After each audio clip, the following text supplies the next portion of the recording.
बिस्मिल्लाहिर्रहमानिर्रहीम जी, आप देख रहे हैं नवाइशरा न्यूज़। मैं हूं अरशद महमूद अर्शी। नवाइशरा स्पेशल में आप दोस्तों को खुशामदीद। नाजरीन, 9 मई के वाक़यात के बाद मियांवाली में जो पुलिस की कार्रवाइयाँ हैं, जो FIRs हैं, कितने कारकुनान गिरफ्तार हैं, इस हवाले से जो है आम लोगों को कुछ इल्म नहीं, और लोग जो है वो ये जानना चाहते हैं कि टोटल तादाद कितनी है गिरफ्तार कारकुनों की, कितने कितने अफराद पर मुकदमात दर्ज हैं।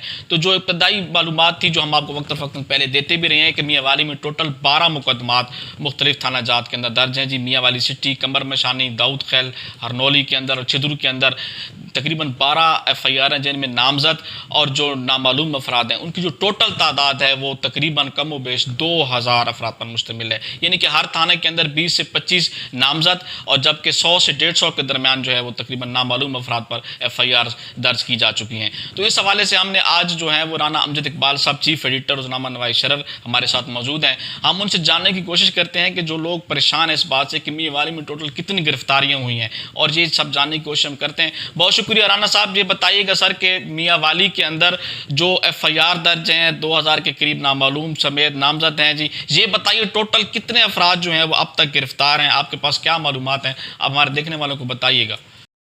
जी बहुत शुक्रिया अर्शी, आपने इंतहाई अहम मौजू पर आज इस प्रोग्राम के अंदर मुझे बदू किया है और बात कर रहे हैं हम, क्योंकि 9 मई का जो साने है वो यकीनन हमारी तारीख़ का एक स्याह बाब भी है कि उस दिन हमारे अदारों पर हमले हुए, और मियांवाली के अंदर जो सूरत हाल पैदा हुई उसकी माजी में कोई मिसाल नहीं मिलती।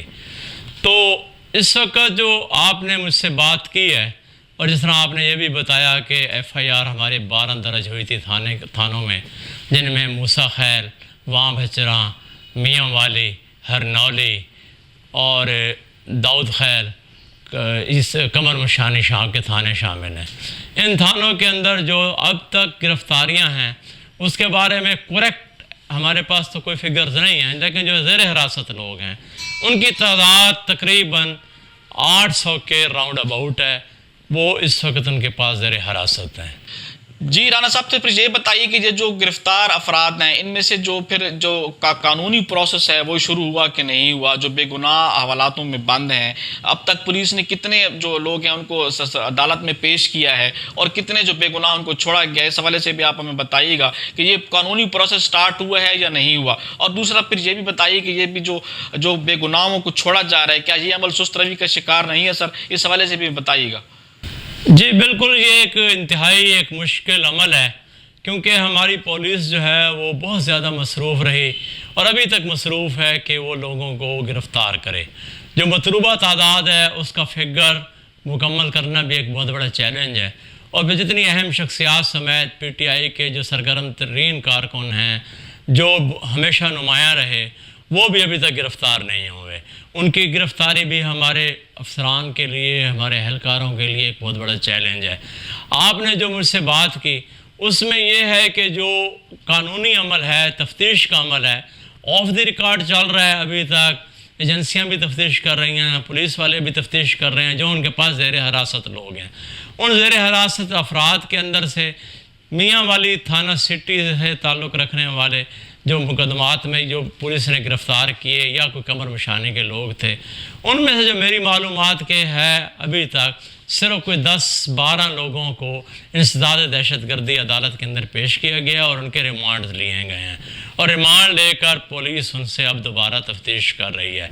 लेकिन बाकी जो लोग हैं अभी तक वो उन्हें कानूनी प्रोसेस में उन पर शुरू नहीं हुआ, लेकिन तफ्तीश जारी है। जी बिल्कुल, आप ठीक कह रहे हैं। और ये जो वक्तन फ़क्तन हमारे पास जो मालूमात आती रही हैं कि ये जो एक फरमाइशी गिरफ्तारियों का भी सिलसिला जो है शुरू रहा। स्पेशल ब्रांच के एहलकार थे, सिक्योरिटी एहलकार थे, इन्होंने वैसे फ़र्जी नाम डाल दिए। अब अगर मैं मिसाल दूँ तो कुंदिया के अंदर भी जो है ऐसे लोगों के नाम डाल दिए गए हैं जो जिनका हरनौली के जो जलाओ गिराओ के वाक़यात से ताल्लुक़ नहीं, PTI से उनको कोई ताल्लुक़ नहीं। 2 अफराद को पकड़ा गया था, 5 दिन के बाद छोड़ा गया था। तो इस हवाले से भी आप बताइए कि जो फर्जी गिरफ्तारियां हो रही हैं, और फिर हवालात में जगह बड़ी कम है, सिटी थाना हो, कुंदिया हो, वहाँ हो, हरनौली हो, तो जगह बड़ी कम है। तो आप ये बताइए कि वहाँ पर जो कैद है ये कारकुनान, उनकी क्या सूरत हाल है, और जो हवालाती पड़े हुए हैं उस हवाले से आप थोड़ा सा हमें आगाह कीजिएगा।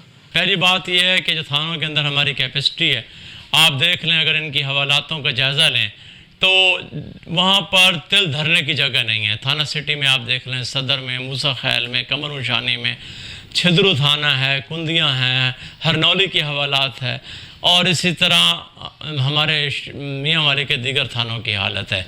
यहाँ से अभी बड़ी तादाद में मुख्तलिफ़ जगहों पर भी मुल्ज़मान को मुंतकिल किया गया है। फिर यह है कि बेगुनाह अफराद की रिहाई की भी आपने बात की। DPO मियाँ वाली ने यह वाज़ेह तौर पर कहा कि हम इन लोगों को रिहा कर देंगे जिनका कोई रोल नहीं है। फुटेज की बुनियाद पे बहुत सारे लोगों को उठाया हुआ है, लेकिन वो ऐसे भी हैं जो राहगीर थे, जो महज तमाशाई थे। ऐसे लोग भी हैं जो कभी PTI की किसी किस्म की एक्टिविटीज़ में शामिल नहीं हुए, ना वो वर्कर थे, ना वो जलसे जुलूसों में जाते थे। मास खड़े आकर ज़रूर खड़े हुए हैं, कोई वत्ता खैल चौक में खड़े थे लोग, कोई जहाँ वहाँ पर PF गेट के आगे खड़े हुए थे, उन्हें भी उठाया, कुछ राह गुजर भी थे। जी राना साहब, फिर ये बताइए कि जब ये कानूनी प्रोसेस जब स्टार्ट होगा सर, तो फिर ये बताइए कि ये जो 4 अजला पर मुश्तमिल है सरगोदा ATC, वहाँ पर ले जाना, क्या मियाँ वाली पुलिस के पास इतनी कैपेसिटी है? अगर बिलफर्ज वो 2000 अफराद को पकड़ भी लेती है तो फिर उनको उधर ले के जाना, क्या मियाँ वाली ये तो डेली जो तो हर माह के जो है लाखों के अखराजात हैं, कितनी फैसिलिटेट है हमारी मियाँ वाली की पुलिस को, उनको ले के भी जाएगी, ले के आएगी। और फिर दूसरा जो बेगुनाह अफराद हैं जिनको DPO साहब ने कहा था पे छोड़ देंगे, वो अमल किस रफ्तार के साथ चल रहा है? कितने अफराद को रिहा किया गया अब तक, जो आपके पास जो मालूमात हैं? तो इस हवाले से भी हमें आगाह कीजिए। मैं अब इसी तरफ आ रहा हूँ कि DPO साहब ने खुसूसी तौर पर अहकामात जारी किए हैं और एजेंसियाँ भी उनकी जाँच पड़ताल कर रही हैं। मतलब कुंदिया में 2 बेगुनाह ऐसे थे जिन्हें रिहा कर दिया गया है। वहाँ जो है मूसा खैल से 9 अफराद ऐसे थे जिन्हें रिहा कर दिया गया है। कमर मुशानी में 28 लोग ऐसे थे जिन्हें रिहा कर दिया गया है। थाना सिटी मियाँ वाली में तकरीबन मेरे ख्याल में 10-12 लोग ऐसे हैं जिन्हें रिहा किया जा चुका है, और बाकी जो वहाँ पर पड़े हुए हैं बेगुनाह, उनकी भी तफ्तीश का अमल तकरीबन मुकम्मल होने को है। शायद वो आज कल के अंदर उन्हें भी रिहा कर दिया जाएगा, क्योंकि वो उसके तमाम पहलुओं का जायज़ा लिया जा रहा है कि अगर वो इन्वॉल्व नहीं थे, वो कैसे खड़े थे, क्या उनकी कोई सरगर्मी तो नहीं थी। उनके फैमिली का सारा कुछ बायोडाटा एजेंसियों ने कलेक्ट किया और कलेक्ट कर रहे हैं। मैं नहीं समझता कि कोई बेगुनाह बिलाजवाज़ तौर पर चलान होगा। हाँ, ये बहुत अहम बात है कि ये अमल बड़ा सुस्त रवि से जारी है, और इंसाफ के अंदर ताख़ीर भी जुल्म है।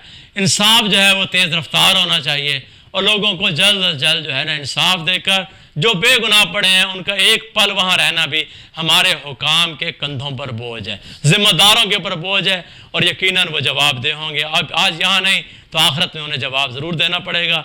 उन्हें जल्द अज जल्द इस अमल को मुकम्मल करना चाहिए। आपने जिस तरह बात की कि इस तरह इनकी कैसे होगी, इसकी अदालती कार्रवाई कैसे होगी, क्योंकि इनके ऊपर दहशतगर्दी के पर्चे हैं। दहशतगर्दी के अंदर जो नामजद लोग हैं उनकी सरगोदा में अदालत है इंसदाद दहशतगर्दी। 4 अज़ला को वो जो है ना जी बिल्कुल कवर करती है, और जिस दिन मियाँ वाली के इन मुल्ज़मों की पेशी होगी एक अजीब मंजर होगा। मेरे जो ज़राए हैं उसके मुताबिक ये है कि मियाँ वाली पुलिस के पास 2 बड़ी बसें हैं प्रिजनर्स, कैदियों की, जो जेल से यहाँ तक लाती हैं लोगों को कचहरियों तक। इसी तरह उनके पास 5-6 जो हैं वो छोटी गाड़ियाँ हैं। हर गाड़ी के अंदर 18 अफराद की गुंजाइश है, और बसों के अंदर 40-42 अफराद की गुंजाइश है। ज़्यादा से ज़्यादा 150 से 250 लोग ऐसे हो सकते हैं जिन्हें ये एक दिन अदालत में पेश कर सकते हैं। लेकिन क्या अगर ये सारे वसाइल यहाँ पर खर्च कर दें, इन गाड़ियों को भी यहाँ पर इन्हीं कैदियों के लिए इस्तेमाल किया जाए, और मज़ीद गाड़ियाँ भी हुकूमत 25-30-40 गाड़ियाँ फराहम कर दे, तो जब इन्हें सरगोदा ले जाया जाएगा इसका मतलब है कि उस दिन मियाँ वाले की अदालतों के अंदर जेल से कोई कैदी जो है ना वो पेश नहीं होगा, और यहाँ पर अदालतियाँ मुँह ठप हो जाएंगे। फिर जब अदालत के अंदर पेश होंगे तो वहाँ पर उनकी हाज़िरी है, उनका थंब लगना है, उनके अगर सिर्फ हाज़िरी शुरू हो जाए ये तमाम लोग हों तो मेरे ख्याल में सारा दिन तो हाज़िरी पे लग जाएगा। फिर अटारनी है, प्रोसिक्यूटर ब्रांच है, उसके उनके ख़िलाफ़ जो लीगल कार्रवाई है, फिर उनके वकला हैं, तो वो कैसे होगा? बहरहाल ये एक बड़ा लंबा सवाल है और इसका बहुत बड़ा जवाब है। हमारे अदारे भी इस बारे में सोच रहे हैं, हुकाम भी सोच रहे हैं, और मेरे ज़राए के मुताबिक हुकाम ने इस सिलसिले में हुकूमत पंजाब को, IG ऑफिस को बाकायदा लिखा भी है कि इसके बारे में क्या हमें करना होगा। जी बहुत शुक्रिया राना अहमद इकबाल साहब, आपने बड़ी अहम मालूमात हमारे देखने वालों के साथ शेयर की। नाजरीन, आपने देखा कि आज भी हमने आपको इंतहाई अहम मालूमात से आगाह किया और 9 मई के वाक़यात को लेकर आज तक नवाई शरर इदारा जो है, डिजिटल पेज हो हमारा या हमारा प्रिंट मीडिया अखबार हो, हमने आपको लम्हा बलम्हा तमाम सूरत हाल से आगाह किया है और हमने अपनी तरफ से पूरी कोशिश की कि ईमानदारी के साथ आपको तस्वीर के दोनों रुख दिखाए जाएँ। और आपका भी बहुत शुक्रिया कि आप हमारे डिजिटल पेज को पसंद कर रहे हैं, इसको शेयर कर रहे हैं और अपनी आरा से हमें आगाह भी कर रहे हैं। अब तक के लिए इतना ही, मुझे दीजिए इजाज़त। इंशाल्लाह फिर नए टॉपिक के साथ दोबारा आपकी खिदमत में हाजिर होंगे। देखते रहिए नवाई शरर न्यूज़। अल्लाह हाफिज़।